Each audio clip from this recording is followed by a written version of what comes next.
for a long time. We've been dealing with each other for a long time, and very well. We had a little negotiation spat, but that worked out great. I think for both countries, I think for the world, actually, beyond both countries. And we have something that is a very fair deal. And we look forward to getting in and digging and working and getting some of the rare earth. But it means we're going to be inside, and it's a big commitment from the United States, and we appreciate working with you very much.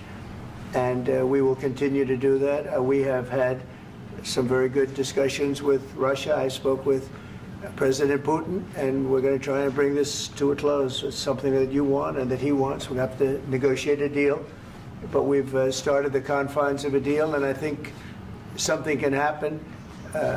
The big thing is the number of soldiers, mostly at this point, but soldiers being killed. They're losing thousands of soldiers. So on both sides, we're losing a lot of soldiers, and we want to see it stop. And we want to see the money get put to different kinds of use, like rebuilding. And we're going to be working very hard.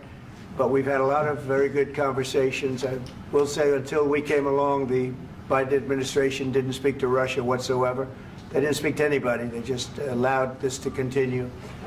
And I will say that, I'll say in front of you, you've heard me say it 1,000 times, if I were president, this war would have never happened. We would have had a deal negotiated for you without having to go through what you've gone through.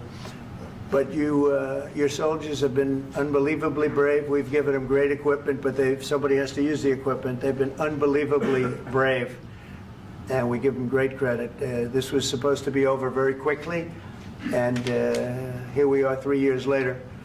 So I give tremendous credit to your generals and your soldiers and yourself, in the sense that it's been very hard fighting, very tough fighting. They're great fighters, and you have to be very proud of them from that standpoint. But now we want to get it over with.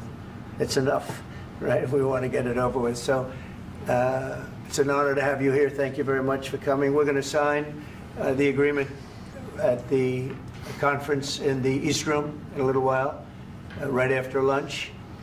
And we'll be having lunch together. We're also discussing some other things, and we appreciate everybody being here. It's somewhat of an exciting moment, but the really exciting moment is when they stop the shooting and we end up with a deal. And I think we're fairly close to getting that, and an honor to have you. And please, I'd like to say something.